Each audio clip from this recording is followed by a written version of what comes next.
Thank you, Dan, and your team for leading us in worship this morning.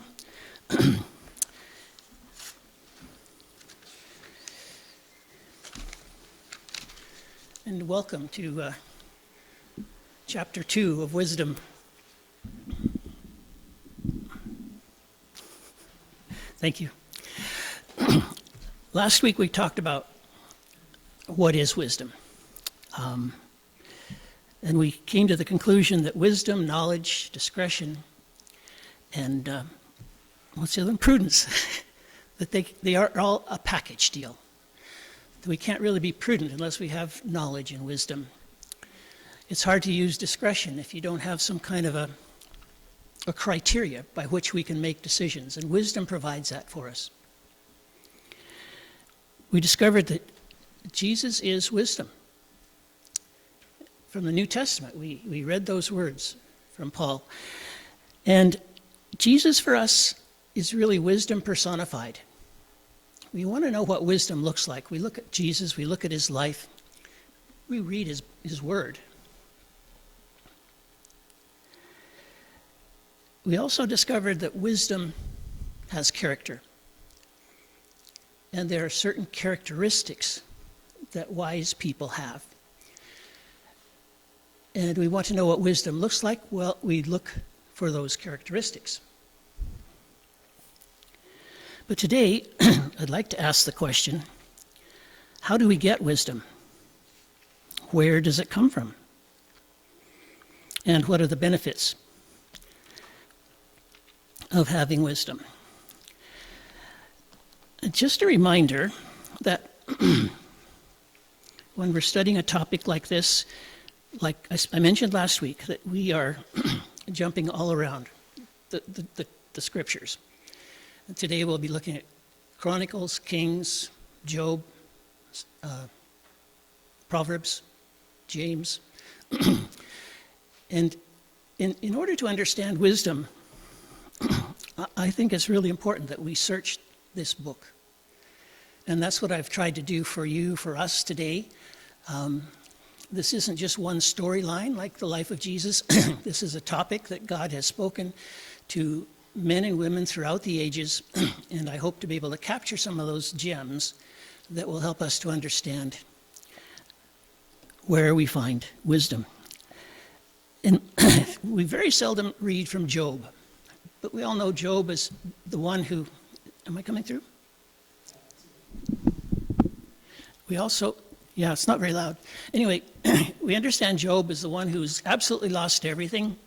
His family, his possessions, his friends have turned on him. He's wondering where God is in this whole picture. And then he takes this little chapter out of, we'll take this chapter out of his book. And he says, there is a mine for silver and a place where gold is refined. Iron is taken from the earth and copper is smelted from ore. Mortals put an end to the darkness. They search out the furthest recesses. For ore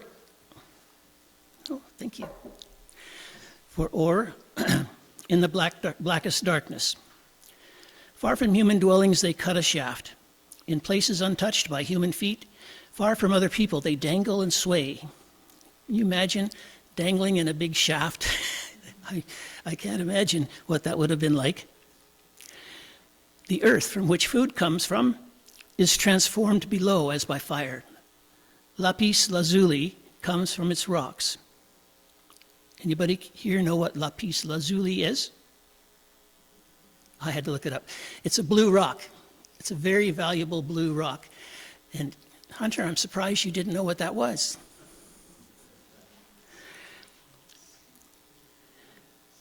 So he says, lapis lazuli comes from its rocks, and its dust contains nuggets of gold.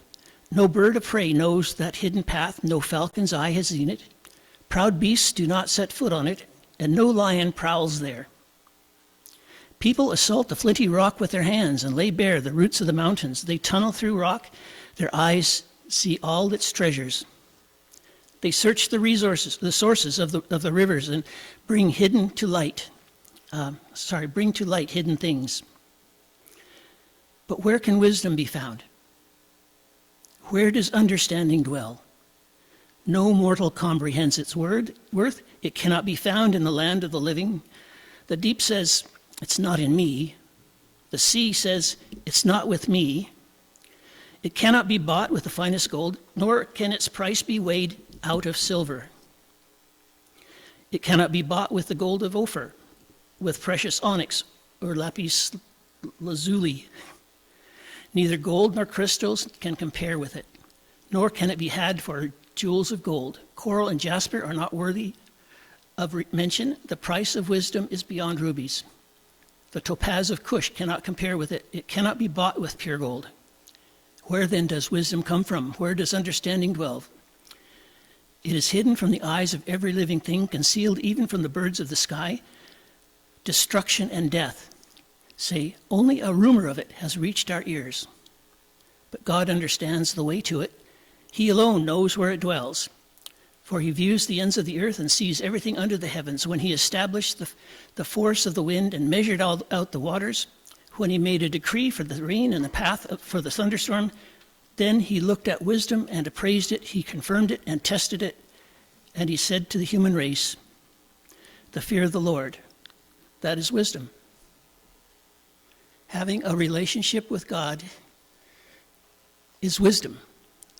The most important thing we can strive for. And he's saying, people have looked everywhere for all this thing we call wisdom, and they haven't found it. But God knows where it is, and it's right here.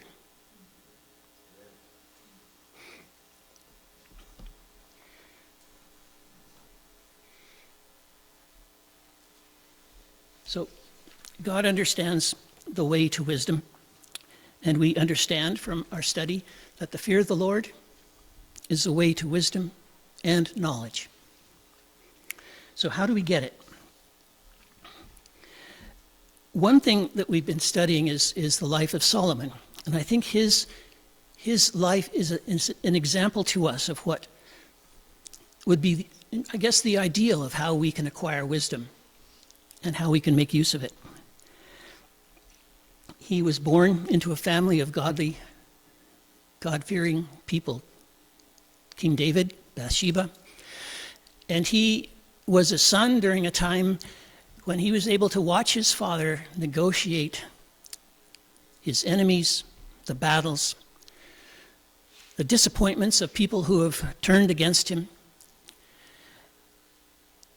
And throughout that, David spoke to Solomon to encourage him to follow the Lord, to fear the Lord, and to put him first. And I've got some scriptures that help us to understand that.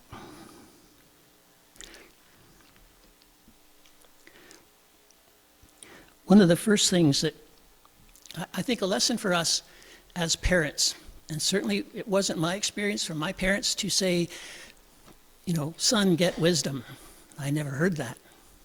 It was always go to school, go to college, get a job, make money. That was it. That was the extent of the advice, for the most part, that I received. But I think what we can learn from this today is that there are more things than just knowledge. There are better things than just being good at sports, being good at academics, and that is, we as parents and grandparents have a responsibility to pass on this quest for wisdom and to make it a conscious effort to share with our kids that the most important thing that you can strive for, the most valuable thing that you can have, beyond all the gold and silver and riches, is wisdom. That's what this book is telling us. So going back into 1 Chronicles 28, and this is verses 9 and 10. This is just an admonition from David to Solomon. And you, my son Solomon, acknowledge the God of your father and serve him with wholehearted devotion and with a willing mind, for the Lord searches every heart and understands every desire and every thought. If you seek him, he will be found by you, but if you forsake him, he will reject you forever. What's the most important thing we can give to our children.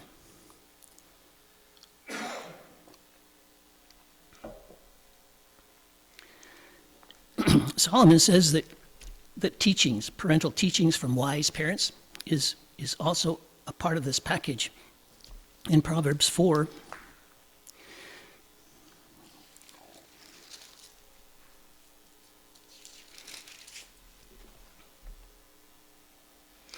Proverbs 4, 1 through 4.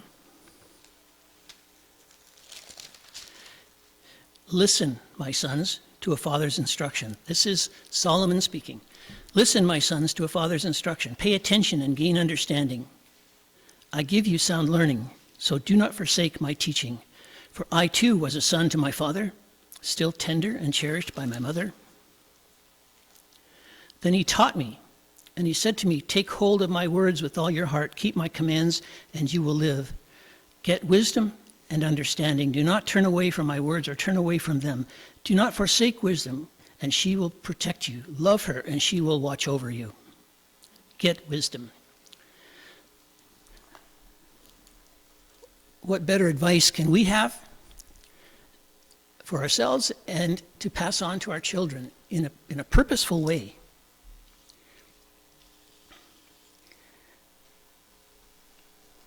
So we have an admonition. He's saying there's a teaching here. And then he says, listen. Chapter 1, 8 and 9. Listen, my son, to your father's instruction, and do not forsake your mother's teaching. They are a garland to grace your head and a chain to adorn your neck. 3 things. We can admonish our children.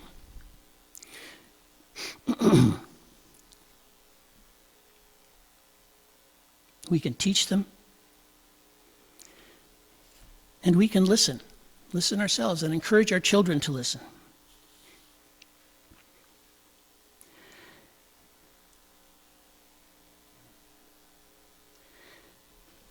There's also a father's advice to his son in 1 Kings. This is David's charge to his son. David is speaking, I am about to go the way of all the earth. He said, so be strong, act like a man, and observe what the Lord your God requires. Walk in obedience to him and keep his decrees and commands, his laws and regulations as written in the law of Moses. Do this so that you may prosper in all that you do and wherever you go. Again, another example of David's teaching and his encouragement to his son. And then we can ask for wisdom. Of course, King Solomon was a great example of this.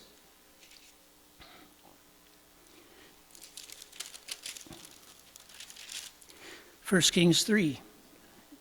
And this is a great story most of us have heard. So Solomon showed his love for the Lord by walking according to the instructions given him by his father David. Except that he offered sacrifices and burnt offerings, incense on the high places, the king went to Gibeon to offer sacrifices, for that was the most important high place, and Solomon offered 1,000 burnt offerings on the altar. At Gibeon, the Lord appeared to Solomon during the night in a dream, and God said, ask for whatever you want to give me. Solomon answered, you have shown great kindness to your servant, my father David, because he was faithful to you and righteous and upright in heart. You have continued this great kindness to him and have given him a son to sit on his throne this very day. Now, Lord my God, you have made your servant king in a place of my father David, but I am only a little child and do not know how to carry out my orders. Your servant is here among the people. You have chosen a great people, too numerous to count or to number. So give your servant a discerning heart to govern your people and to distinguish between right and wrong. For who is able to govern this great people of yours? And the Lord was pleased that Solomon had asked for this. So God said to him, since you have asked for this and not for long life or wealth for yourself, nor have you asked for the death of your enemies, but for discernment and in administrating justice, I will do what you have asked. I will give you a wise and discerning heart, so that there will never have been anyone like you, nor will there ever be. Moreover, I will give you what you have not asked for, both wealth and honor, so that in your lifetime you will have no equal among kings. And if you walk in obedience to me and keep my decrees and commands as your father David did, I will give you a long life. The most striking thing about that prayer, I guess, request, is David's humility. I'm just a child before you, Heavenly Father. I don't have what I need to really govern your people well. And that is such an important attitude as we come before the Heavenly Father, to say, Lord, I don't have it all. I need your help. And we can go to him in specific instances, and we can go to him for a lifelong journey of wisdom, the stuff we want to pass on to our children. James also advises us about asking for wisdom.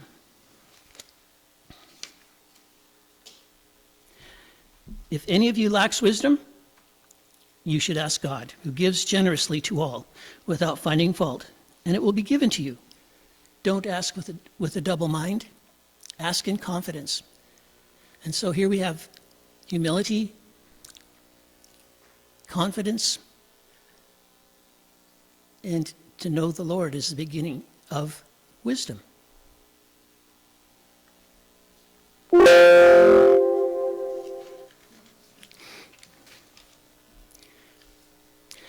Another thing we're encouraged to do, besides asking, is to look for it. Look for wisdom. Job said, we've looked for it everywhere, we can't find it. But Solomon says, no, it's there, but you have to look for it.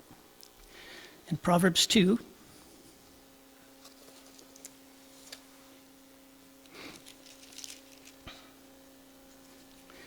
verses 1 through 6.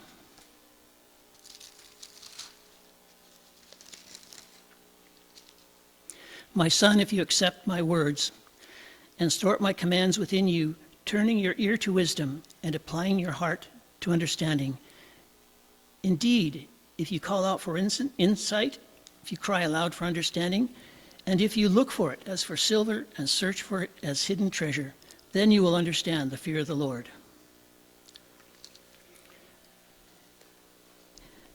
This search for wisdom kind of turns our world upside down. And like Solomon, he asked for wisdom, but then the Lord gave him additional blessings. And for Christians, it's most important to us that we seek wisdom first, that we go before God with humility, expecting that he's going to hear our prayers, and that wisdom will come. It's more valuable than anything else we can have, anything else we can search for. He says, search for it with all your effort. That is the most important thing. Keeping in mind that searching for Jesus is one of the most important things we can do. He's standing at the door knocking. His word is here. God's plan is revealed to us. God's wisdom, as Jean reminded us, since the beginning of creation, wisdom has been there. And it's guided God in all of his efforts to provide us with a new life.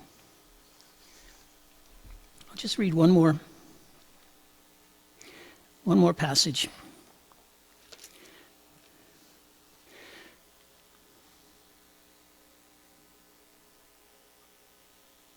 Oops.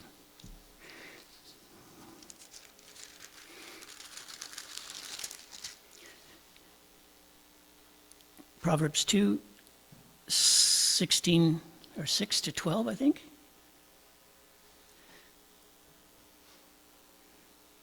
No, that's not it. 6 to 12. Okay. For the Lord gives wisdom, from his mouth come knowledge and understanding. He holds success in store for the upright. He is a shield to those whose walk is blameless. He guards the course of the just and protects the way of those faithful. Then you will understand what is right and just and fair, every good path. For wisdom will enter your heart, and knowledge will be pleasant to your soul. Discretion will protect you, and understanding will guard you. And then over in chapter 3, and I'll close with this.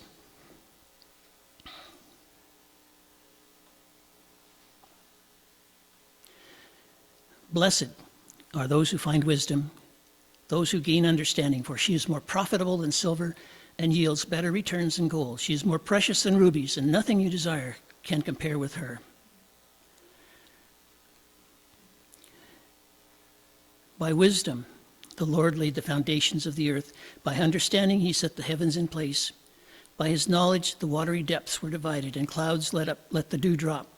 My son, do not let wisdom and understanding out of your sight. Preserve sound judgment and discretion. They will be a life for you, an ornament to grace your neck. Then you will go on your way in safety, and your foot will not stumble. When you lie down, you will not be afraid. When you lie down, your sleep will be sweet. Have no fear of sudden disaster or the ruin that overtakes the wicked, for the Lord will be at your side and will keep your foot from being snared. We often like to read those promises, and they appear to be promises. But I heard a pastor recently talk about the book of Proverbs, and he says they're not really promises, they're truisms. Promises are, in my mind, absolute. They're meant to be kept.